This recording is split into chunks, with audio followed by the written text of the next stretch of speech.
आदरणीय दर्शकवृन्द नमस्कार। कार्यक्रम शेयर टेक फन्डाको यो अर्को एपिसोडमा यहाँलाई स्वागत गर्न चाहन्छु। म बसन्त पाण्डे।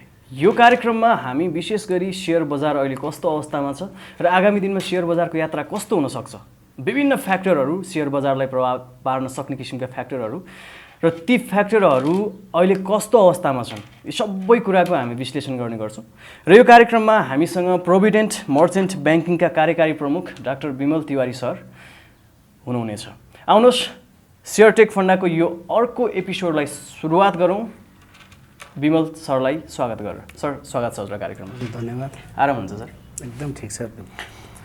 सर एउटा विशेष कुरा, हामीले जब अन्तिम समय लास्ट एपिसोडमा हामीले कुरा गऱ्यौँ त्यतिखेर सरले के भन्नुभएको थियो भनेदेखि मार्केट अलिकति घट्न सक्ने सम्भावना बढी छ, बजार चाहिँ 2230 देखि 2235 को एरियासम्म पनि आउन सक्छ भन्ने सरको विश्लेषण थियो। नभन्दै बजार 2200 कै लेभलसम्म आइपुग्यो र त्यहाँबाट बजार अहिले बढ्दो क्रममा छ, बढ्दो क्रममा देखिएको छ। अब कस्तो हुन सक्ला सर बजारको यात्रा, के देख्नु भएको छ सरले? बसन्तजी, हामीले 2517 को बजार यहाँबाट रिभाइभ हुनुपर्छ। यदि बजार भएन भने हामी चाहिने यो बजारले चाहिने गएर 2230-35 को हाराहारीमा मात्रै बाउन्स ब्याक गर्ने अवस्था हुन्छ भन्ने हिसाबमा हामीले आकलन गरेको थियो। त्यो फेबमा गरेको आकलन हो र त्यसमै हामी अडि बस्यौँ र बजार त्यही अनुसार सजग गरायौँ र बजार झर्यो। यो त्यो हामीले हेर्दाखेरि बजार त्यही अनुसार जसरी त्यसरी रिस्पेक्ट गर्दै गएको अवस्था छ। हुन त सामान्य हिसाबमा अहिले हामीले हेर्दाखेरि त्यस्तो किसिमको जुन गतिविधि पहिले भइरहेका थिए, जुन बजार झर्ने क्रममा अलिकति त्यस्ता चाहिने भएनन्। मात्र इकोनोमिकल क्राइसिसका कुरा र इकोनोमिक यथार्थसँग राजनीतिक चाहिने अलिकति गभर्नरका दुई दुईवटा इस्युजहरू आए। त्यसले गरेर पनि सायद पुगेको होला यो 2230, नभए 2200-2517 बजार फर्किनु पर्ने बजार अलिकति पेनिक चाहिँ भगयो। हजुर, त्यो हिसाबमा आकलन हामीले गऱ्यौँ र त्यो सही रह्यो। अब बजारमा हामीले जेनरली के बुझ्नुपर्छ भन्दा बजार बढ्नको लागि हो र आज जुन ट्रेन्ड देख्दै हुनुहुन्छ भोलि त्योभन्दा माथि जाने हो, त्योभन्दा अर्को साल फेरि माथि जाने हो। यसरी बजारको हाइट चाहिने चेन्ज हुँदै जान्छ। बजारको आफ्नो डेप्थ बनाउँदै यसले जान्छ। त्यो लेभल बनाउँदै जाने क्रममा के हुन्छ भन्दा बजार चाहिने अप र डाउन हुने, बिसाउने, तल झर्ने, उठ्ने हुन्छ र कहिलेकाहीँ बजारले चाहिने एउटा लामो समयलाई पनि चाहिने स्ट्याग्नेन्ट फेजमा जान पनि अवस्था हुन्छ। किनभने डिमान्ड र सप्लाईको कारण जो हो त्यसलाई त स्टेबलाइज नभइकन फेरि कहाँ पिक गर्ने भन्ने हिसाबमा दुईटै त बराबर हुनु पर्यो। तपाईँको जस्तो कसैले लुज गरे होला, कसैले गेन गरे होला, त इकोनोमीमा आउने र जाने प्रक्रिया जबसम्म नभइकन त्यो चाहिने बराबर हुँदैन। त्यसैले यो चाहिँ एउटा चक्रमा चलिरहेको अवस्था हो, यसलाई अन्यथा लिन मिल्दैन। तर के हो भन्दा हामीले जेनरली देखेको थियौँ कि बजार तल आएर फेज तल जाँदै जाँदा यसले अलिकति अर्को जो वेभ आयो त्यो अलिक ठुलो आएको थियो। त्यो ठुलो वेभ पछि अचानक बजार चाहिने अलि लामोतिर गयो, जबकि हामीले त्यो वेभ अझ त्योभन्दा ठुलो हुनुपर्छ भन्ने हाम्रो मान्यता थियो। त त्यो ब्रेक गरिसकेपछि अब हामीले के बुझ्नुपर्छ भने बजार त तल गयो, यसमा सजग त हुनैपर्छ। हामीले त्यति चाहिने एकदम आत्तिने र मात्तिने दुईटै काम त गर्नु हुँदैन। बजारमा आज हामी सकारात्मक देख्छौँ, बजार चाहिने अलिकति फर्कन लागेको हो कि भन्ने हिसाबमा 2-3 दिनको हामीले हेर्दाखेरि इफेक्टिभ क्यान्डल बनेछ। हुनसक्छ यहीँनिर चाहिने इफेक्टिभ क्यान्डल भन्दा बटम बनेर बजारले अलिक टेकअफ दिएर पनि यहाँबाट चाहिँ बजार अलिकति केही समयलाई फेरि माथि गएर माथिको बेन्चमार्कबाट साइडवेज हुँदै माथि उठ्न पनि सक्छ बजार। जस्तो सरले एउटा कुरा मैले यहाँनिर के जोड्न चाहेँ भनेदेखि बजार माथिल्लो बिन्दुमा हुँदै गर्दाखेरि चाहिँ अब अलिकति सजग बन्नुपर्छ है भनेर भन्नुभएको थियो योभन्दा अगाडिको एपिसोडमा। अब अहिले चाहिँ के, अब बजारले अलिकति पिकअप लिन थालेको हो, अब अलिअलि किन्नको लागि तयार हुनुपर्छ है भने जस्तो अवस्था देखिया हो, के भन्नुहुन्छ सरले? यस्तो हो, यो स्ट्राटेजिकल फेज हो। अब तपाईँले यसमा कस्तो हुन्छ भन्दाखेरि अब लामो समयसँग झरिरहेको बजारमा एकुमुलेसन त स्वाभाविक देखिन्छ। एकुमुलेसन हुँदा पनि मान्छेमा जुन साइज अफ इन्भेस्टमेन्ट हुन्छ त्यो चाहिने सानो हुन्छ। किन उसलाई थाहा छ म लामो समयदेखि, जसले बजारमा स्ट्राटेजिकली जो छिरेको छ उसलाई थाहा छ कि धेरै म बटममा आएर जब फेसिङ गर्न चाहन्छु भने बजार योभन्दा तल गयो भने कुनै न कुनै हामीले बेन्चमार्किङ गर्नुपर्छ। जस्तै 2020 रुल हामीले जेनरली एक्सेप्टेड रुल मान्नुपर्छ, जसमा के हुन्छ भन्दा अब बन्ने भनेको बटम लाइन जुन जुन फल छ त्यसको हेर्नु भने प्यारलली बराबरको रेन्जमा त हामीले बजारले देखिसक्यौँ। त्यो भनेको 2230 को हाराहारीमा आएपछि उता पिकअप भएको रेन्ज र अहिलेको तल झरेको रेन्ज त बराबर छ। यहाँबाट ट्रेन्ड अब तल जाने हो कि जसको सपोर्टै देखिँदैन, बाहिरहरू देखिँदैन, जो तलतिर जाने देखिन्छ। त्यस्तो अवस्थामा यहाँ उठ्नु भनेको यो धेरै सकारात्मक पक्ष बजारको लागि हो। ट्रेन्डमा हामी के देख्छौँ भन्दाखेरि जुन भोल्युम अहिले आउन खोजेको देखिन्छ, यसले देखायो के भन्दाखेरि बजार तल जाने होइन, बजार चाहिँ नि मासतिर जानुपर्छ भन्ने बजारलाई इस्टाब्लिसमेन्ट गर्यो। अब यो गर्दा हामीले अलिकति बुझ्नु के पर्छ भने यसको रेन्ज कन्फिडेन्स लेभल एउटा आउनको लागि त अहिले बाँकी नै छ, तर बजारमा चाहिँ नि बजारले यो साइडवेजमा जाने या मासतिरको मुभ दिने भनेको कम्तीमा बजारमा 7-8% को भन्दा मासतिरलाई हामीले मान्नुपर्छ बेसलाइन क्रिएट गर्नलाई। त्यो टेकअप गरिसकेपछि अनि बजारले लगभग हामी जो हो 18 देखि 20% को हाराहारी अर्थात् म्याक्सिमम 20% हामी बजारले थेगिदियो भने अनि फेरि बजारमा एउटा र्यालीको हिसाबमा ट्रेन्ड होला। तर यदि 20% भन्दा तलको हुँदाखेरि हामीले केही समय अपर्च्युनिटीको लागि चाहिँ ट्रेड गरेर एउटा चाहिने एउटा स्पाइक आयो भने त्यसमा लिएर सजग हिसाबमा हामीले ट्रेड एउटा साइडवेजको हिसाबमा पनि जान सक्ने हुन्छ। किनभने हामीसँग त अगाडिमा जुन घटनाक्रम छ त्यो घटनाक्रमको जो मेसेज छ, जो इन्फर्मेसन छ, त्यो क्रममा अलिकति कम देखिए पनि सुधारका पक्ष भए पनि त्यसको आउटकम, त्यसको आउटपुट त हामीले अहिले देख्न पाएको अवस्था देखिँदैन।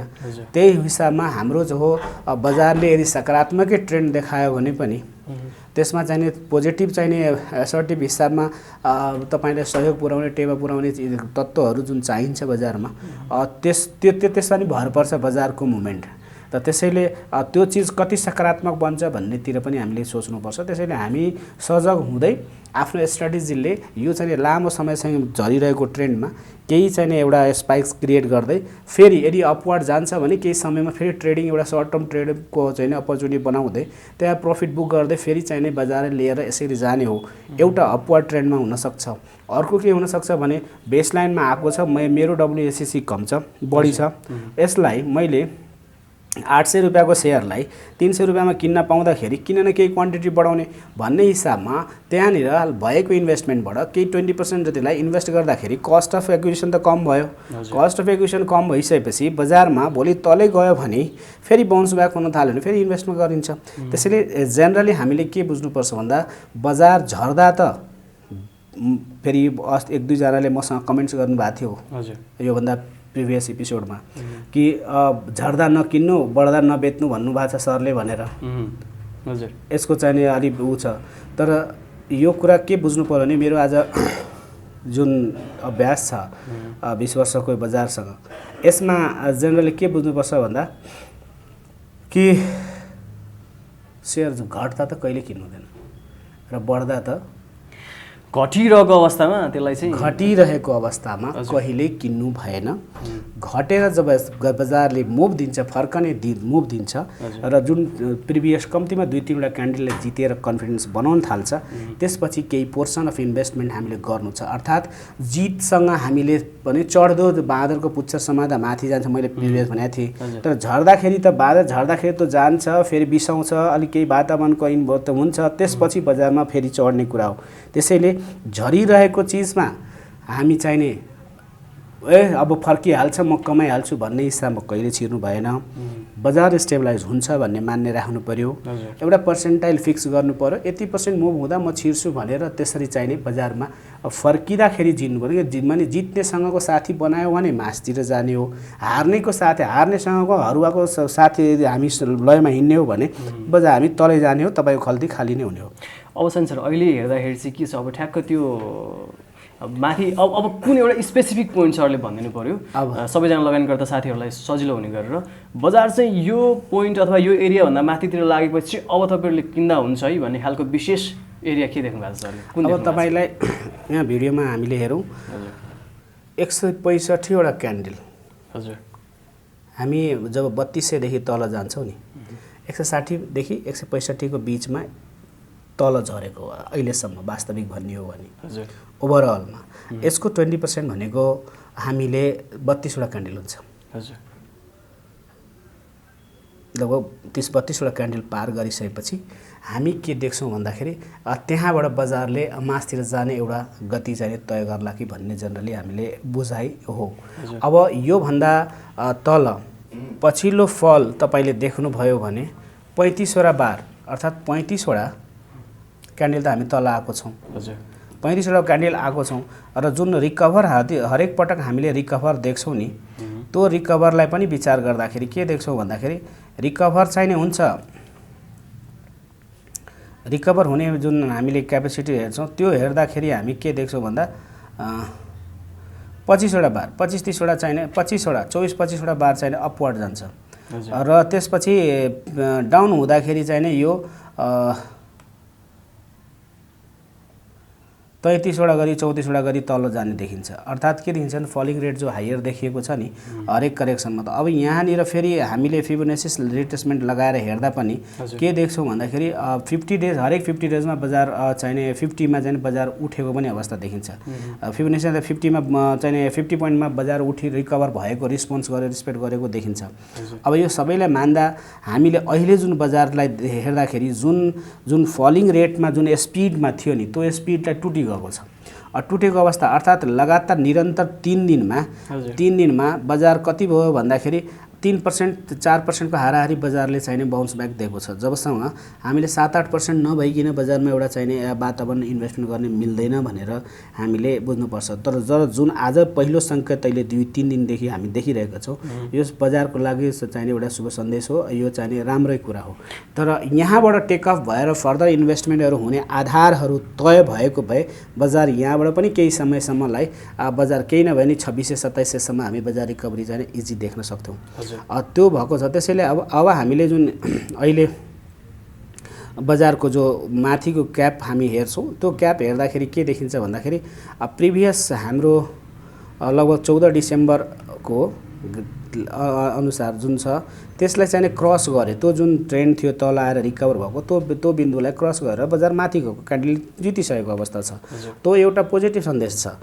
त्यो भएको हुँदा हामी के देख्छौँ भन्दाखेरि यो गइसकेपछि यसपछिको जो हाम्रो 2360 सम्मको चाहिँ एउटा बेन्चमार्कमा बजारले ब्रेकआउट दियो भने बजारमा चाहिँ एउटा पोजिटिभ भाइब्स आउन सक्छ र 2360 सम्म देख्छु म कि आगामी अब यो 2-3 दिनमा बजार कम्ती 2360 सम्म त आरामले रिकभर गर्नुपर्ने हो। सायद 2-3 दिनमै हुन्छ होला पोजिटिभ यस्तो माहौल हामीले देख्छौँ। यसलाई शुभ सङ्केतै भन्नुपर्छ किनभने यसले जुन ट्रेन्डमा बजार झरिरहेको थियो त्यो ट्रेन्डभन्दा भिन्नै खालको भिन्नै प्रकृतिको स्वभावको देखाएको छ। त्यसैले यो एउटा राम्रो पक्ष हो। तर यो केही एउटा माथि गएर 3-4 वटा क्यान्डल बढिसकेपछि पछि फेरि बजार चाहिँ अर्को हिसाबमा फेरि यसलाई सपोर्ट र रेसिस्टेन्सको हिसाबमा बजार साइडवेज हुँदै मासतिर पनि जान सक्छ। बजार र तल जाने चाहिने कुरा छ त्यो चाहिँ आगामी स्रोतमा तत्त्वहरूमा आगामी इन्फर्मेसनहरूमा हुन्छ। लिक्विडिटीका समस्याहरू छन्, फेरि तपाईँलाई थाहा छँदैछ तपाईँको फरेन करेन्सीका कुराहरू छ, इम्पोर्टका छ, अब आर्थिक वर्ष आउँदैछ, राजस्वको छ, प्रफिटले छ। त सकारात्मक पक्ष के बुझ्नुपर्छ भन्दा कि असाढ मसान्त आउँदैछ।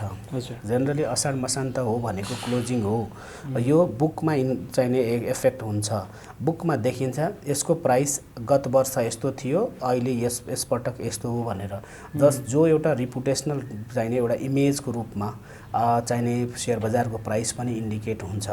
त त्यो अर्थात् आर्थिक वर्षको अन्त भएकोले जेठको फेभरेबल टाइम छ। सायद वर्किङ आवर्स पनि हामीले जेनरली देख्दाखेरि फ्राइडे पनि गर्ने भने हुन्छ। त्यसैले वर्किङ डे चाहिँ फ्राइडेलाई फुल गर्दाखेरि लगभग 5 दिन चाहिँ हामीलाई एउटा टाइम जुन हामी पाउँछौँ त फुल फ्लेज टाइम पाउँदा त्यसले पनि अलिकति बजारमा चाहिने किनभने बिदाहरू धेरै हुँदा बजारमा निराश हुने, अब झरिरहेको बजारमा 2 दिन बिदा हुन्छ भन्ने मनसाय भएपछि लगानी नआउने, त्यस्तो भएर पनि बजारमा अलिकति चाहिने प्रफिट चर्निङ हुन सकेन। मार्केट फल जो छ नि रिकभरी फेजमा त्यो बजार मार्केट चाहिने चर्निङ गर्न गाह्रो भइरहेको अवस्था हो नेपाल। त्यो चिजमा पनि अलिकति टेवा पुग्ला।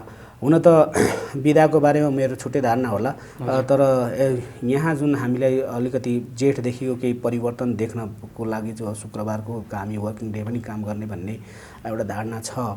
त त्यसमा त्यो हेर्दाखेरि के देखिन्छ भने अब आज 27 गते होइन। अब बजारमा जेनरली चुनाव पनि छ, यो चुनावमा पनि अलिकति बजारको फेभरेबल कन्डिसन कतातिर हुन्छ। चुनावको कुरा म जोडिहाल्छु, सरले चुनाव कुरा गरिहाल्नु भयो। हजुर, यो कुरालाई म एकछिन जोड्छु। अब अहिले यतिखेर चाहिँ ठ्याक्क पोइन्ट वाइज जाँदाखेरि चाहिँ हाम्रो जो 2360 को लेभल यदि ब्रेक भएर मार्केट माथि जान्छ भने र राम्रो रकमसहित कारोबार हुन्छ भनेदेखि चाहिँ थप इन्भेस्टमेन्टको लागि चाहिँ लगानीकर्ताहरूले त्यो थप इन्भेस्टमेन्टलाई थप्ने बारेमा सोच्न सक्नुहुन्छ, हेर्न सक्नुहुन्छ। त्यो कुरा चाहिँ हामीले भन्न चाह्यौँ। अब सरले चुनावको कुरा जोडिहाल्नु भयो सर। अब अहिले के देखियो भन्दाखेरि एउटा ट्रेन्ड चाहिँ चुनावभन्दा अगाडि जस्तो यो वैशाखको 10-15 गतेदेखि नै ब्याङ्कबाट चाहिँ पैसा बाहिर गएको देखियो, ब्याङ्किङ सिस्टमबाट पैसा बाहिर निस्किएको देखियो, जसले डिपोजिट राख्नु भएको थियो सेभिङहरू चाहिँ निकालेको देखियो। अब बिस्तारै अहिले चाहिँ यो वैशाखको अन्त्य हुँदै गर्दा, वैशाख मसान्त आउँदै गर्दाखेरि चाहिँ अब डिपोजिट बढ्न थालेछ फेरि ब्याङ्कमा। अब चुनाव पछि भनौँ न जेठको पहिलो दोस्रो सातामा चाहिँ ब्याङ्कमा पैसा आउने, डिपोजिट बढ्ने सम्भावना कतिको देख्नु भएको छ? बसन्तजी, तपाईँलाई मैले भने पैसा कहाँ गएको छ भन्ने योभन्दा पछाडिको भिडियो मैले भने पैसा भारत गएको छ भनेर मैले तपाईँलाई प्रष्टै भनेको थिएँ। हजुर हजुर। बोर्डर ओपन छ, चुनाव हुँदैछ, नातागोता सबै छन्। पैसा नभयो भने पनि ऋण खोजेर चुनाव लड्नुपर्छ, नेताको हाम्रो परम्परा अहिले त्यस्तै देखिन्छ। हजुर। त्यो भएपछि पैसा आउँदैन भन्ने कुरा त होइन, पैसा त आउँछ नै। नेताले लडिसकेपछि सहयोगको लागि पनि चाहिने देखाउनु भए पनि आउँछ, भातृत्वको हिसाबमा, नातावादको हिसाबमा जसरी भए पनि पैसा केही पैसा त नेपाल यो वातावरणले गर्दा त्यो हिसाबमा पनि आउला। र सायद त्यसैले पनि तपाईँले अहिले जुन अलिकति केही परिवर्तन त्यस्तो नभइकन पनि जबकि गभर्नरले लास्ट विकमा तपाईँले न्युज पनि देख्नुभयो कि गभर्नरले ब्याज बढाउने कुरा, जबकि मैले ब्याजलाई ओपन राख्नुपर्छ भनेर 3 महिनादेखि भनिरहेको छु। किनभने टर्की जस्तो देशको डलर 9 अर्ब रुपियाँमा आयो, जहाँ 120 अर्ब रुपियाँ थियो त्यो 9 अर्बमा झरेको अवस्था थियो। त्यस्तै जहाँ अमेरिका र चाइनाको पैसा बढेको थियो, किनभने ओपन ब्याज चाहिँ उनीहरूले ब्याजलाई ओपन राखे, ब्याज राखे। त्यसैले केही मुलुकहरूमा जहाँ ब्याजलाई चाहिने खुला राखे त्यहाँ चाहिने जित भयो, र जहाँ चाहिने ब्याज त्यो फरेन करेन्सीलाई बेचेर चाहिने इकोनोमीलाई कोरोनाको कारण जो भएकोलाई डिस्ट्रिब्युट गरे त्यहाँ चाहिने के भयो भन्दाखेरि तपाईँको त्यो इकोनोमीहरू चाहिने समाप्त हुने अवस्था या तिनीहरूलाई चाहिँ पेनिक अवस्था क्रिएट भएको अवस्था छ। त्यसैले के हो भन्दा कुरा कहाँ हो भन्दाखेरि हाम्रो पनि के हो, हाम्रो अवस्थामा हाम्रो सरकारले त डलर बेचेर जनतालाई खाना पैसा दिएन। यहाँ कस्तो कुरा भयो भन्दाखेरि यहाँ त इम्पोर्टमा अब लकडाउन भयो, सामान ल्याएर राख्नुपर्छ, के होला भनेर आवश्यकता भन्दा पनि डबल साइजको चाहिँ इम्पोर्ट भयो। इम्पोर्ट भएपछि करेन्सी पेमेन्ट त दिनु पर्यो, त्यो भएपछि हाम्रो फरेन रिजर्भ त कम स्वाभाविक हुने भइहाल्यो। त्यसको इम्प्याक्ट चाहिँ अलिकति हामीलाई परेको छ। अब त्यसको लागि तयारी पनि छ, ऋण लिने कुरा पनि छ, तपाईँको वर्ल्ड ब्याङ्कले सपोर्ट गर्ने कुरा पनि छ, एडिबीले पनि सपोर्ट गर्ने कुराहरू, फन्डहरू आउने कुरा छ। सम्झौतामा 10-15 दिन तलमाथि होला, र त्यो कारण पनि पैसाको चाहिने सायद लाग्छ मसानसँग एउटा चाहिने फेभरेबल कन्डिसन बन्न सक्छ, त्यो कुरा हुनसक्छ। अब रह्यो कुरा यो लामो समयको लागि नेपालको विकासको लागि, दिगो विकासको लागि यो यस्तै भइराख्ने हो भने त त्यसले दिगो विकासलाई दिशानिर्देश त नगर्ला, तर सर्ट टर्मको लागि सिचुएसन म्यानेजमेन्टको लागि त यत्रो प्रयासपछि त केही न केही त इम्प्याक्ट हुन्छ। त्यसैले चुनावको अहिले फेरि यो त साधारण यो त एउटा हाम्रो मेयरको चुनाव हो भन्ने स्थानीय चुनाव हो। अब केन्द्रको चुनाव बाँकी छ, प्रदेशको चुनाव बाँकी छ भनेपछि पैसा त खर्च त्यति बेला हुन्छ। अहिले त के छ भने आफ्नो क्षमता, आफ्नो क्रेडिबिलिटी, आफ्नो चाहिने सिप, आफ्नो चाहिने नलेज, आफ्नो क्षमताको हिसाबमा, पपुल्यारिटीको हिसाबमा पब्लिकबाट भोट लिनुपर्ने पनि छ। र अर्को कुरा के छ भने यदि राम्रो मान्छेलाई पिक गरेर हाल्नुपर्ने अवस्था छ, त्यहाँनिर नेताहरूले दिएको लिस्टबाट जनताले भोट गर्लान्। तर हामीले के बुझ्नुपर्छ भन्दाखेरि जनतालाई भोट गरेर दिने कुरामा लोकल लेभलमा आफ्नो दबदबा भएको मान्छे, त्यसैले यहाँ पैसा जुन केन्द्रको लेभलमा या जुन चाहिँ प्रदेशको लेभलमा खर्च हुन्छ त्योभन्दा यहाँ चाहिँ अलिकति कम होला। भनेपछि अझ जुन आउने चुनावहरूमा चाहिँ म्याक्सिमम पैसा जुन लुकेर बसेका पैसा अथवा कता बाहिर गएका पैसाहरू होइन, सरले जुन भारत गएका पैसा अथवा अन्त कता गएका पैसा अथवा कतै लुकाएर राखेका पैसाहरू चाहिँ अब आउने चुनावमा अझ बढी निस्किने सम्भावना देखिन्छ। अब सर यो सबै कुराहरू भयो होइन, र सरले जुन किसिमको एनालाइसिस गर्नुभएको छ, जेठमा चाहिँ तरलता अलिकति सहजै हुन सक्ने किसिमको सम्भावना बढेर गयो। एउटा कुरा अघि नै सरले पनि भन्नुभयो जुन ब्याज दरको कुरा, अब अन्तिम समय जुन गभर्नरको जुन अभिव्यक्ति आयो, त्यसपछि राष्ट्र ब्याङ्कको वार्षिकोत्सवको अवसरमा राष्ट्र ब्याङ्कले एउटा जुन जर्नल प्रकाशित गर्यो, त्यसमा पनि राष्ट्र ब्याङ्कका उच्च तहका कर्मचारीहरू होइन विशेषज्ञहरूको पनि ब्याज दरलाई चाहिँ फ्रिली छोडिदिनु पर्यो, ब्याज दर चाहिँ जस्तो मार्केटलाई चाहिँ ब्याज दर निर्धारण गर्न दिनु पर्यो भन्ने कुराहरू त्यसमा आछन्। अब यो कुराहरूले चाहिँ आगामी दिनमा कस्तो खालको प्रभाव पार्न सक्ला सर? यदि ब्याज दरमा चाहिँ राष्ट्र ब्याङ्कको प्रत्यक्ष हस्तक्षेप रहेन अथवा कतैबाट पनि हस्तक्षेप भएन ब्याज दरमा, बजारले नै स्वतन्त्र रूपमा ब्याज दर चाहिँ निर्धारण गर्यो भने त्यसको प्रभाव चाहिँ सेयर बजारमा कस्तो पर्न सक्ला? अब जहाँ चाहिँ तपाईँले भन्नुभयो ओपन ब्याज दर राख्दाखेरि के हुन्छ भनेर, हजुर जेनरली ब्याज दर बढ्यो भने के हुन्छ भन्ने कुरालाई हामीले बुझ्नु पर्यो। ब्याज दर घट्दा के हुन्छ र बढ्दा के हुन्छ भनेर। हजुर तपाईँले ब्याज दरलाई बढाउनु भयो, यसको पैसाको मूल्य बढाउनु भयो। यसको मतलब हामीले पैसाको मूल्य बढ्यो भने मान्छेले कन्ज्युम गर्ने चिज कम गर्छन्, खाने चिज कम गर्छन्। त्यो कन्जम्सन कम गर्न थालिसकेपछि पैसाको महत्त्व भएपछि पैसा मुद्दतीमा जान्छ र ब्याज बढिसकेपछि पैसालाई यो मनी सप्लाईलाई टाइट गर्ने अवस्था हो। पैसालाई चाहिँ एब्जर्ब गर्ने सिस्टममा लिएर आउने पैसा हो र हामीसँग ब्याङ्किङ सिस्टममै पैसा रहोस्, चाहे मान्छेले लग्जरी लाइफ चाहिने नबिताओस् भनेर। अब तपाईँलाई उदाहरण दिन्छु, मनी सप्लाईका कुरा हुन्। मनी सप्लाईमा तपाईँसँग एउटा रिक्सा चालकले हजुर यदि उसँग दिनमा 30 रुपियाँ 500 रुपियाँ 200 रुपियाँ उठिरहेछ भनौँ न, 30 रुपियाँ गरी भाडा लिइरहेछ, उसले 500 कमाइरहेछ र यदि उसले पाउने हो एउटा मान्छेले 100 रुपियाँको दरले 2000 रुपियाँ आउने हो भने नि तपाईँले मसँग त त्यो मान्छेसँग बार्गेन गर्नुभयो भने 100 रुपियाँको कुरा गर्नु भने त्यसले 100 रुपियाँको भ्यालु गर्दैन। 100 रुपियाँमा कहाँ हुन्छ, मलाई 500 रुपियाँ चाहियो भने भन्छ। अर्थात् महँगाई झन् बढिहाल्छ। हजुर महँगाई उसले झन् बढिहाल्छ र महँगाई बढिसकेपछि के भयो भन्दाखेरि पैसाको भ्यालु कम हुने भयो। यतातिर एब्जर्प्सन गर्नको लागि राष्ट्र ब्याङ्कले इन्ट्रेस्टबाट पैसा सिस्टमबाट पैसा तान्नको लागि महँगो भयो, हामीले चाहिँ ब्याज दर त बढाइदिनु पर्ने भयो। त्यसैले हामीले जब महँगाई माथि जान्छ, महँगाई धेरै भयो हुन थालिसकेपछि, कमोडिटीको प्राइसहरू माथि जान थालिसकेपछि यसको मतलब के हो भन्दाखेरि कमोडिटीको डिमान्ड बढी भयो र प्राइस चाहिने धेरै माथि जान थाल्छ। त्यस्तो अवस्थामा हामीले ब्याज दर बढाइदिँदाखेरि पैसा चाहिने यदि किन्नुभन्दा पनि पैसा सिस्टमले बढिदिइरहेछ, पैसा बढ्छ भन्ने हिसाबमा हामीले दिँदाखेरि पैसालाई चाहिने सम्मान गर्दाखेरि कस्तो हुन्छ भन्दाखेरि यतातिर ब्याज चाहिने बढ्न थाल्छ। ब्याज बढ्न थालिसक्दा ब्याज धेरै अब यसरी बढ्न थाल्यो भनेदेखि के हुन्छ भन्दाखेरि त्यसको लगानी चाहिने कम हुने भयो, ब्याङ्कको स्रोतमा पैसा बढी जाने भयो। अब लगानी त इन्भेस्टमेन्टमा इफेक्ट चाहिने प्रत्यक्ष देखिन्छ, तर सामानको चाहिने उपभोगको चिजहरू चाहिने कम हुने भयो। त्यो हुँदाखेरि पब्लिकमा के हुन्छ, इन्फ्लेसनमा असर गर्छ, यतातिर सिस्टममा पैसा आउँछ, अर्कोतिर तपाईँको के हुन्छ भन्दाखेरि हामीले जुन अहिले अवस्था देखिरहेको छौँ कि जो पैसा छैन भन्ने पनि सक्यो, यता यो पनि भयो, उता चाहिँ हाम्रो चाहिने जुन लिक्विडिटीको समस्या छ त्यो समाधान अल टुगेदर इफेक्ट चाहिने गर्नुपर्ने हुन्छ। अब रहेको कुरा फेरि अब त्यस्तो भइसकेपछि कन्जम्सन कम भएपछि त डिमान्ड अफ प्रोडक्ट बाहिरबाट ल्याउने इम्पोर्ट पनि घट्ने भयो। त्यसैले ब्याजले हाम्रो चाहिँ ब्याज बढ्दाखेरि कस्तो हुन्छ भन्दा हामीले आफ्नो फरेन रिजर्भ बेचेर चाहिँ पैसा तिर्नुपर्ने अवस्था हो, किनभने त्यहाँ डिमान्डै नभएपछि प्रोडक्टको तपाईँको कन्जम्सन भएको सामानै धेरै दिनसम्म चल्ने भयो।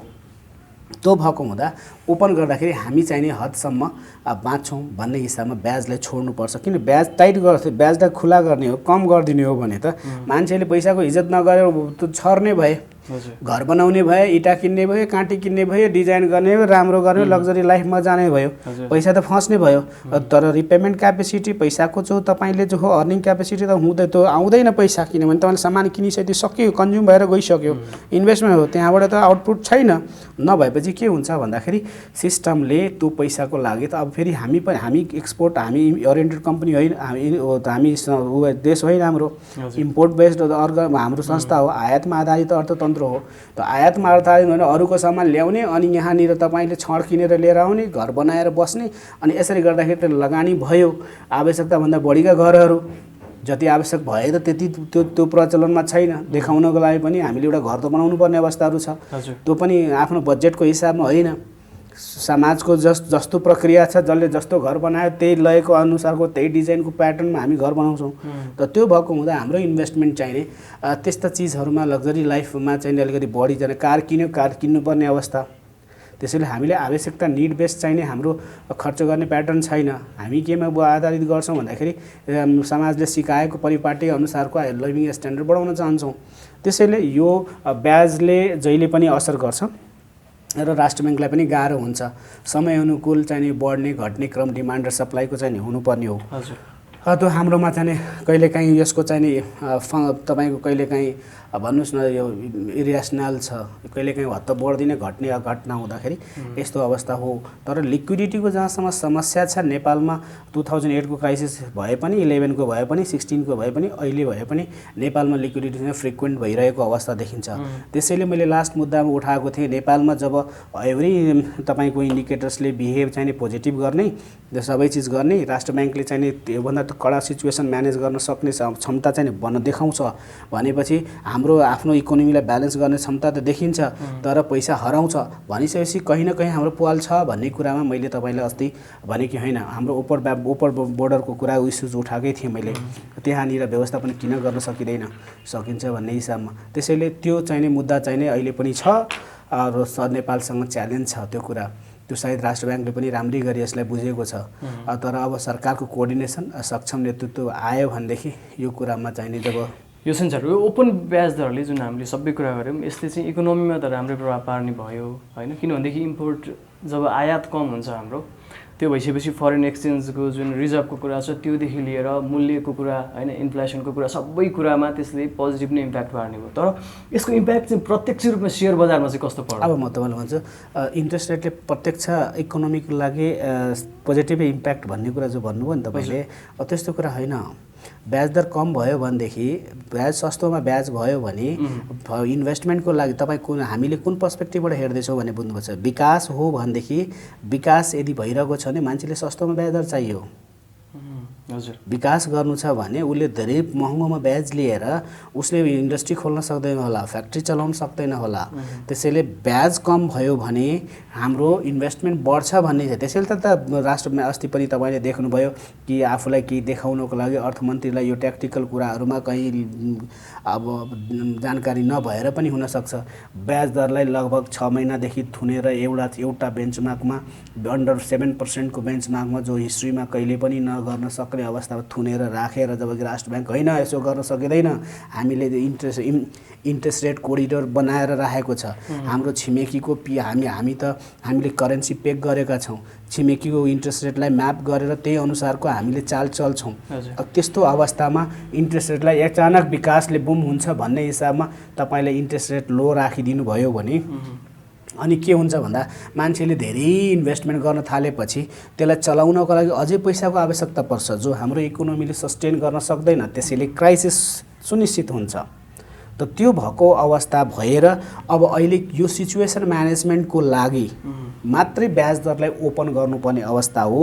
यो सिचुएसन जो 3 महिना यो अहिलेदेखि यो लगभग 6 महिना वर्ष दिनको हिसाबमा यो भएन भने फरेन रिजर्भ सकियो भने डेलिगेट्सहरू आउन सकेन भने मान्छेलाई विदेश जानेलाई हामीले पैसा दिन सकेन भने आपत्ति जुन हामीले जुन ड्रग्सहरू मेडिसिनहरू जुन नभई नहुने चिजहरू छ किन्न सकिएन भने डिफेन्सका कुराहरू छन् जसको पेमेन्ट गर्न सकिएन भने इन्टरनेटका पेमेन्ट यदि हामी फरेन करेन्सीमा गर्न सकिएन भने देशमा त धेरै कुराहरू ठप्प हुने अवस्था हुन्छ। त्यसैले हामीले पैसा ब्याज दर कति पैसाले डेभलपमेन्ट गर्ने कति यसको लागि रणनीति आर्थिक हिसाबमा एउटा चाहिने बुझेर एउटा सेगमेन्टलाई एउटा कम्पोनेन्टलाई चलाउँदा त्यसको साइड इफेक्ट कहाँ हुन्छ भन्ने कुरालाई टेन्टेटिभ एउटा आकलन नगरिकन हामीले गर्नु हुन्थेन।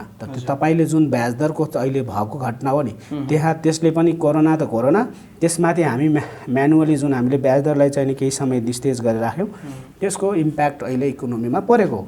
त्यसैले इकोनोमीमा ब्याज दर घटाउँदा यदि तपाईँले इन्भेस्टमेन्टको प्याटर्नबाट भन्नुहुन्छ यो सेयर मार्केट बाहेकको प्रोडक्टिभ इन्भेस्टमेन्टको कुराहरू गर्नुहुन्छ भने ब्याज दर घटाउँदाखेरि तर बोर्डर सिल गर्नुपर्ने अवस्था हुन्छ। किन हाम्रो सिस्टमभन्दा बाहिर पैसा जानु हुँदैन, किन कस्टमरले हाम्रो राष्ट्र ब्याङ्कले हाम्रो आफ्नो क्षमताभन्दा बढी नोट प्रिन्ट गर्न पनि सक्दैन। त नगर्न सक्ने भएपछि त हाम्रो नोट परिचालनको लागि आफ्नो क्यापेसिटी अनुसारको त हामीले गरिरहेको अवस्था हुन्छ भने त्यो कुराले इम्प्याक्ट पर्छ। त्यसैले डेभलपमेन्टल इस्यु हो भने त ब्याज दर घटाउनै पर्ने हुन्छ। तपाईँले। तर यदि तपाईँ टाइट गरेर जानुहुन्छ भने तपाईँ मोनिटरी पोलिसी ल्याउनुहुन्छ भने ब्याज दर तपाईँको के गर्नुपर्ने हुन्छ भने बढाउनु पर्ने हुन्छ। ब्याज दर बढाइसकेपछि सिस्टमबाट पैसा घट्छ। सिस्टममा पैसा आइसकेपछि अनि फेरि के हुन्छ, मान्छेसँग पैसाको अभाव हुन्छ।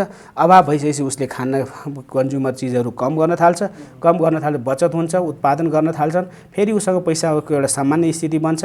राष्ट्र ब्याङ्कसँग सरप्लस हुन थाल्छ, पैसा धेरै क्राइसिस हुन्छ। राष्ट्र ब्याङ्कले केही पैसा धेरै टाइट भएपछि फेरि लुज गर्नुपर्छ।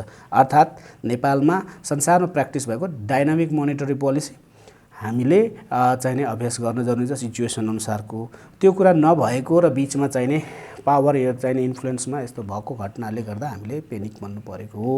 र सेयर बजारमा जहाँसम्म ब्याजको इम्प्याक्ट सोध्नुभयो, सेयर बजारमा यसको रिभर्स छ, इन्डाइरेक्टली प्रोपोर्सनल छ।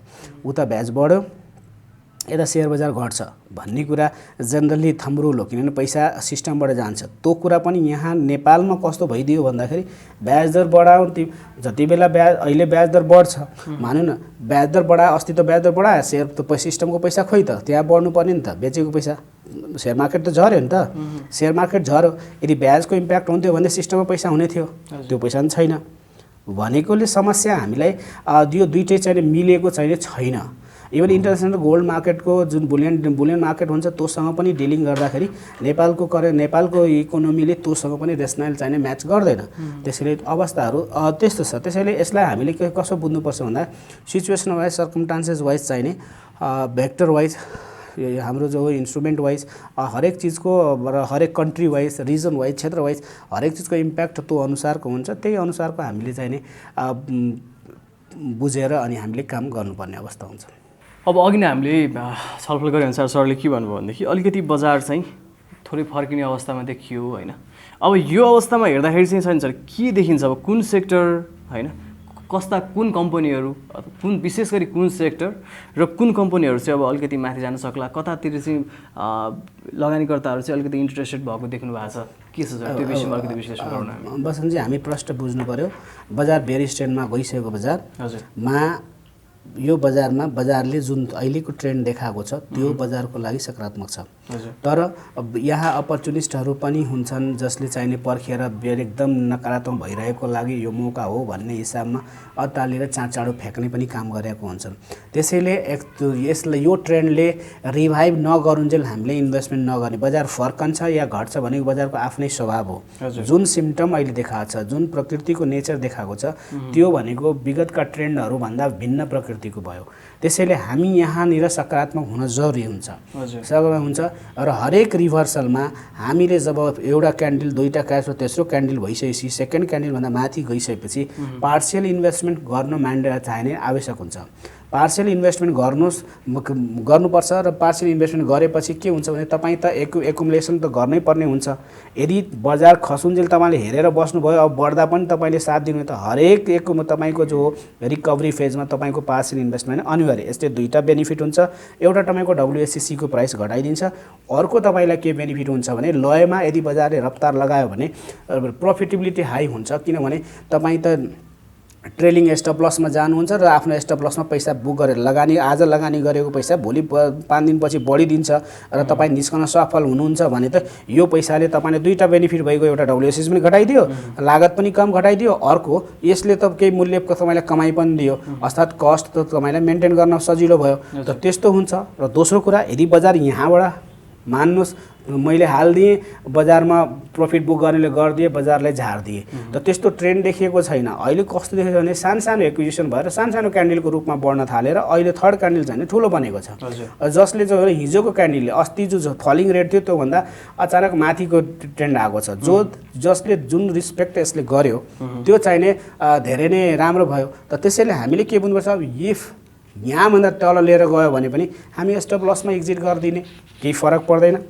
तर हामी इन्ट्री त हरेक रिभर्सलमा हामी चाहिने पोजिटिभ हुन जरुरी छ। हाम्रो इन्ट्री गर्नुपर्छ। अब रह्यो आफ्नो बजेट आफूले छुटाउनुपर्छ र केही पार्सियल बजेट चाहिने लगानी गर्दै जानुपर्छ भन्ने कुरा हामीले बुझ्नुपर्छ। त्यसैले हामी सकारात्मक, बजारप्रति सकारात्मक हुनु जरुरी छ। बजारले आफ्नो रेन्ज तय गर्ला, तर के छ भन्दाखेरि झरमराउँदाखेरि आँखा खोलेर बस्नुपर्छ। बजार तलतिर झर्दाखेरि समयमा प्रफिट स्टप लस लिएर हामी निस्कनु पर्ने हुन्छ। अहिले के छ सर, कुनै अट्र्याक्टिभ कुनै सेक्टर अथवा कुनै कम्पनी देख्नु भएको छ के छ? सेक्टर वाइज कुरा गर्दा बसन्तजी हामीले पहिले हाइड्रो पावरको कुरा गरौँ। हाइड्रो पावरमा आज जेनरली एनजिपिएल, वरुण, युपिसिएल जसरी हामीले देखिरहेको छौँ कि 10% को हाराहारी यिनीहरूको ग्रोथ हजुर देखिन्छ। त्यस्तै हामीले युपिसिएलमा लगभग 9.97 को देखिन्छ पर्सेन्टेज चेन्ज भएको देखिन्छ। अर्थात् यो जो पर्सेन्टाइल चेन्ज भएको छ नि यो पनि तपाईँ सकारात्मक देख्नुहुन्छ। लगभग हाइड्रोमा हेर्दाखेरि हामी जेनरली 44वटा कम्पनीमा हामी देख्न सक्छौँ कि जो हो अलिकति रफ्तार चाहिँ नि छ। त्यसैले लगभग 44वटा कम्पनीको चाहिँ नि पोजिटिभ देखिन्छ र सबै 4% भन्दा मतलब 3-4% भन्दा माथिको चाहिँ धेरै देखिन्छ। त्यसैले एउटा त पोजिटिभ स्ट्रेन्थ हामी यहाँमा देख्छौँ। र कुरा रह्यो कुरा के भन्दाखेरि भोल्युमको कुरा। भोल्युममा पनि हामी 1,62,700 भोल्युम हामीले देखिरहेको छौँ एनजिपिएलको भने 87-88 हजार रुपियाँ 88 हजार किताको चाहिँ हामी देख्छौँ वरुणमा। युपिसिएलमा पनि लगभग 80 हजारको किताको आधार देख्छौँ। त्यसपछिको यदि हामीले भोल्युमैलाई विचार गऱ्यौँ भने पनि हामी के देख्छौँ भन्दा लगभग 60 हजार भन्दा माथि तपाईँको लगभग 7-8वटा कम्पनी हाइड्रोमा पनि आएको अवस्था देखिन्छ। त्यसैले अब हाइड्रो पनि हल्का चाहिँ देखिन्छ। अस्तिसम्म बजारमा चर्निङ देखाएको थियो। प्राइसमा लोमा हेर्दाखेरि 580 सबै चाहिँ 500-600 को हाराहारीमा सबै तल त्योभन्दा मुनि नै देखिन्छ। एनजिपिएल अलिकति महँगो छ, नभएदेखि 400, 350, 400, 200 आफ्नो उसमा चाहिने बजार तय भएको अवस्था देखिन्छ। त हाइड्रो त्यसरी देख्न सकिन्छ। अब त्यसपछि तपाईँले भन्नुहोला कि अर्को सेक्टरमा के भयो भनेर भन्दा लाइफ इन्सुरेन्सको सेक्टर पनि हामीले एउटा सेक्टरमा एउटा चाहिने लाइफ इन्सुरेन्स कम्पनी नेपाल चाहिने 1640मा एउटा 20 पोइन्ट नेगेटिभ देखिन्छ भने बाँकी सबै चाहिने हरियो देखिन्छ लाइफ इन्सुरेन्समा। अब एनएलआइसी पनि राम्रो देखिन थाल्यो। एनएलआइसी पनि लगभग 4.86 ले अहिले देखिन्छ कि फर्कन खोजेको अवस्था। तर भोल्युम चाहिँ 20,000 मात्रै छ। त्यो भनेको धेरै नै यो ट्रेन्डमा 20,000 भनेको हुन त सकारात्मक पक्ष हल्का ठिक आउन खोजे जस्तो देखिन्छ, बनाए जस्तो। तर यो बजारमा लगभग 1-2% को छ। यसलाई इन्सुरेन्समा त्यति थोडो एट्र्याक्टिभ त देखिएन। तर अब नन लाइफलाई पनि यसो विचार गर्यो भने नन लाइफमा हामीले हेर्दाखेरि नन लाइफको पर्सेन्टेजलाई विचार गर्यो भने नन लाइफमा लगभग 3% 4% भन्दा मुनितिरै छ ग्रोथ। तर के छ 2000-5000 यसरी किता चाहिने आउनु भनेको भोल्युम अहिले आइसकेको छैन। भोल्युम आउनु पर्यो। भोल्युम आउनु पर्यो, प्राइस बढ्नु पर्यो। अनि त्यसपछि यो दुईटै कुरा मिलिसकेपछि अनि बजारमा चाहिँ एउटा पोजिटिभ सेन्टिमेन्ट्सको कुरा बन्न सक्ने अवस्था हुन्छ। त्यसैले भोल्युम ब्याक्ड भयो भनेदेखि चाहिँ बजार जाने हो। अब त्यस्तै अब तपाईँ हामीले इन्भेस्टमेन्टमा अलिकति हेर्छौँ सिआइटीहरू के भयो, सिएचडिसीमा के भयो, 1100 पुग्ने कम्पनीहरू पनि थियो। त्यति बेला बुलमा चाहिने छलाङ हान्ने कम्पनीहरू पनि थिए।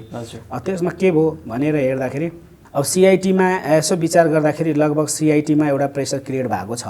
अब सिआइटीमा दिन प्रतिदिन बढेको अवस्था देख्नुहुन्छ र जस्ट जेनरली 2600 को बजार 2600-2700 को बिचमा जेनरल ट्रेन्ड योभन्दा प्रिभियस ट्रेन्डहरू पनि पटक यसले रिपिट गरेको अवस्था हुन्छ। त्यो गएर 4500 देखि 5000 को बिचमा गएर चाहिँ बजारमा एउटा एग्जस्ट फेजमा चाहिँ जान्छ।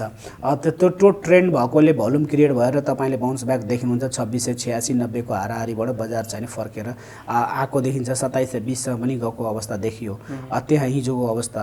अब यसरी आज चाहिने बजारले फेरि 2788 भएको छ। अनि फेरि पर्सेन्टेजको हिसाबमा पनि राम्ररी चेन्ज भएको छ। तर आज किन्ने चाहिने प्रेसर 4000 चाहिने भोल्युम मात्रै 4000 देखिन्छ। अर्थात् के देखियो भन्दाखेरि बायस सेलर 4000 हुनु भनेको बढाउन चाहिने बढाइरहेको अवस्था देखिन्छ। सकारात्मकै मान्नुपर्छ, यसलाई कुनै अन्यथा होइन। अब सबैभन्दा निफ्रामा चाहिँ अलिकति 68,000 को भोल्युम देखिन्छ।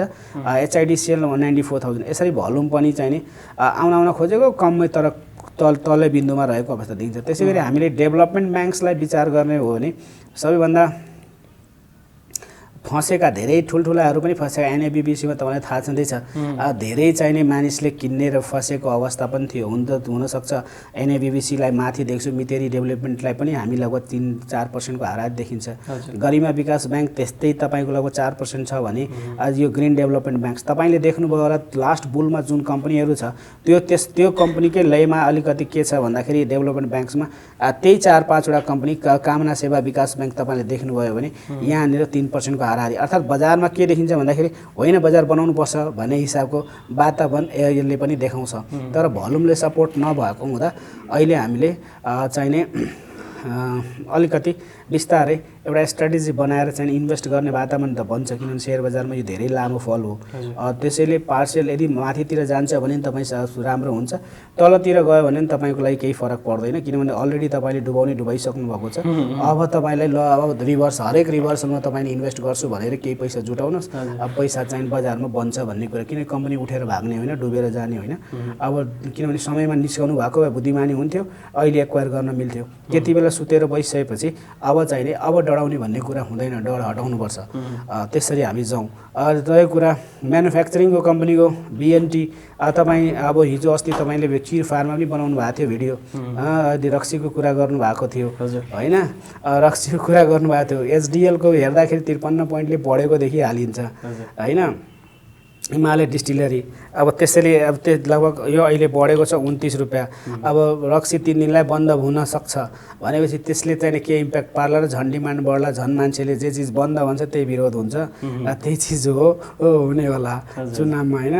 तर त्यही पनि एचडिएलको 3495मा अहिले भइरहेछ कारोबार, 3548सम्म पुगेको हो, अर्थात् माथिले अपवार्ड देखिन्छ। हायर साइड पनि प्राइस हेर्दाखेरि के देखे तपाईँ, हामी जेनरली के पहिले के हुन्थ्यो ट्रेन्डमा भन्दाखेरि लो बिन्दु तल टच धेरै हुन्थ्यो भने अहिले जुन बजार क्लोज भएको छ त्यसले तपाईँले देख्नु भने हाई साइड माथितिरको पोइन्ट जो बढेको देखिन्छ। अथवा जेनरली टेन्डेन्सी प्राइसलाई हेर्दाखेरि प्राइसले चाहिँ माथितिर जाने चाहिँ एउटा टेन्डेन्सी देखाएको अवस्था प्रष्ट देखिन्छ। कुन जुनको पनि तपाईँले हेर्नुभयो भने हायर जाने पहिले चाहिँ लो जाने भोल्युम तपाईँको जुन प्राइस हुन्थ्यो त्योभन्दा तलतिर जानेलाई हामी आकलन गर्थ्यौँ कति तल गयो भनेर। अहिले तपाईँले के त्यसले बाउन्स दिएको छ भने त यसको प्रेसर हेर्दाखेरि जुन तल होइन माथितिर पम्प गरौँ कि भन्ने हिसाबमा हायर लेभल तल गएर माथि आउने काम चाहिँ ठुल्ठुलो स्टकमा भएको देख्नुहुन्छ। तर जेनरली हरेक ट्रेन्डले हरेक स्टक्समा जाँदाखेरि त्यस्तो हामी देख्न सक्छौँ। त्यसरी अब अन्तिममा हामी माइक्रो फाइनेन्सको पनि कुरा धेरै हुन्छ। हामीले के बुझौँ भन्दाखेरि के एउटा यो जल्पामा त छँदैछ होइन, त्यसपछि यो आशा लघु वित्तमा लगभग 5% को हाराहारी 1200मा छ।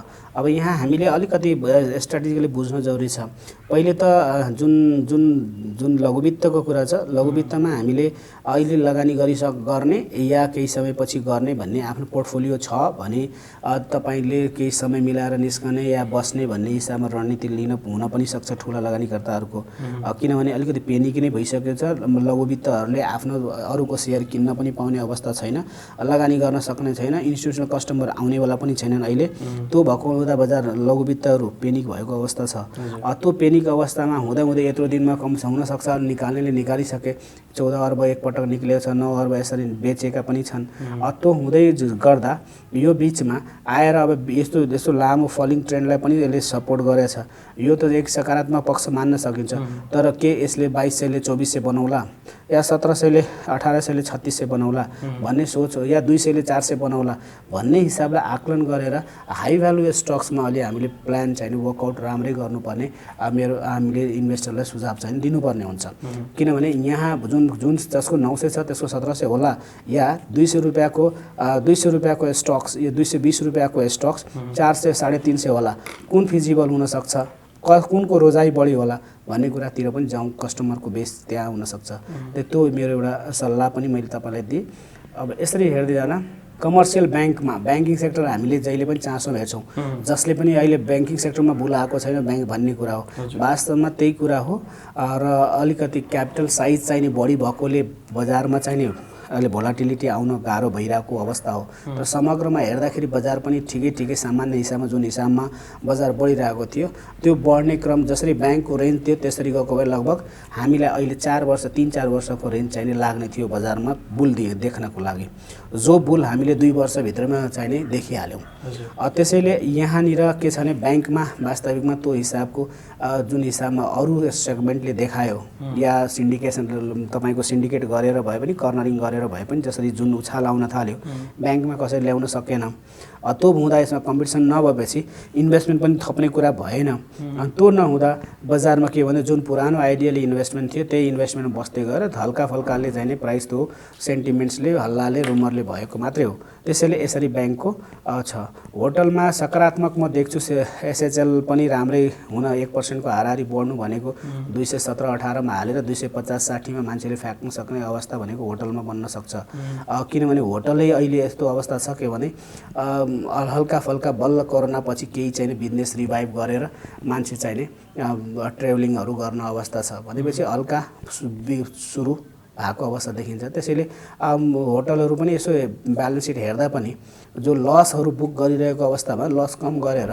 प्रफिट देखाउने चाहिँ हाम्रो यो 2-3 वटा क्वार्टरमा हेर्दाखेरि सकारात्मक देखिन्छन् त्यसैले त्यहाँ पनि चाहिँ अपर्च्युनिटी बन्न सक्छ त्यो पनि हामीले हेर्न सकिन्छ अब त्यस्तै फाइनान्सको कम्पनीमा मलाई डर लाग्छ तपाईलाई भन्नुपर्दा फाइनान्समा डर लाग्छ धेरै नै खेल भएको अवस्था हो मानिसले धेरैले कमाए पनि अरू धेरै मान्छे फसिरहेका अवस्था पनि छन् त्यसैले सजग भएर हायर साइड नजाने अहिले इन्भेस्टमेन्ट ट्रेन्डको मुभ अनुसारको गर्ने अवस्था हो अब आफ्नो अहिले अब एभरेजिङ गर्न पनि सजेस्ट गर्न गाह्रो छ रिभर्सलै भए पनि केही एउटा हद बिन्दुसम्म आएपछि मात्रै कन्फिडेन्स दिएपछि चाहिँ गर्दाखेरि सायद राम्रो होला तर बजार तल्लै लेभलमा हुँदाखेरि फेरि गएर गर्दाखेरि बजार रिभर्स हुँदा अझ पेनिक हुनुपर्ने अवस्था पनि हुनसक्छ फाइनान्सको अवस्थामा त्यस्तै म्युचुअल फन्डको अवस्थामा म्युचुअल फन्डमा बेस्ट टाइम हो म्युचुअल फन्डलाई समग्रमा भन्दाखेरि बजार जुन एनएभी रेट 8 रुपैयाँ 10 रुपैयाँ 9 रुपैयाँ यसरी देखिन्छ 15-16 रुपैयाँ दिए भने पनि तपाईँको राम्रै हुन्छ वार्षिक डिभिडेन्ड पनि दिन सक्छ एनएभी 15-20 रुपैयाँमा लिनुभयो भने पनि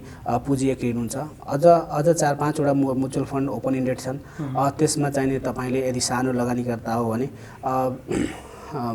एसआइपी गरेर तपाईले 4000 5000 2000 को इन्स्टलमेन्ट बनाएर किन्दाखेरि लङ टर्ममा 10 वर्ष या 5 वर्षपछि डेफिनेटली चाहिँ धेरै राम्रो पैसा बन्न सक्छ त्यो अभ्यास मसँग पनि छ त्यसैले यो ओपन इन्डेड फन्डहरुमा छ हैन केही नबिलका फन्ड छ के समृद्धि छ हैन 3-4 फन्डहरु हामी जो देख्छौं सहभागिता फन्डहरु छ ती फन्डहरु पनि ठिकै हुन्छन् एसआइपी गर्नको लागि अन्य समग्रमा म्युचुअल फन्डमा चाहिने अब क्लोज इन्डेड भएकोले अलिकति हामीलाई गाह्रो नभए ओपन इन्डेड फन्डहरु मैले त सजेस्ट गर्न सक्छु र एनएबी कम भएकोले यस्तो बजारमा चाहिने यदि केही आउँदैन भने म्युचुअल फन्ड चाहिने सजेस्ट गर्नुपर्ने हुन्छ यदि भन्दै आज अब यो बजारमा अन्य ट्रेडिङ सेक्टरमा बीबीसी र एसटीसी को कुरा छ एसटीसी बेस स्टक हो अब त्यस तपाईले त्यसमा ल 3000 तो 4000 भन्दा मुनिको स्टक छ देखिसक्नु भएको छ सारा चीज बन्द भयो भने पनि डिमान्ड सप्लाई चाहिँ मान्छेको आवश्यकता पूरा गर्न एसटीसी मा अलिकति सेल्स बढ्ने नै हुन्छ प्रफिटेबली देखाउनै पर्ने हुन्छ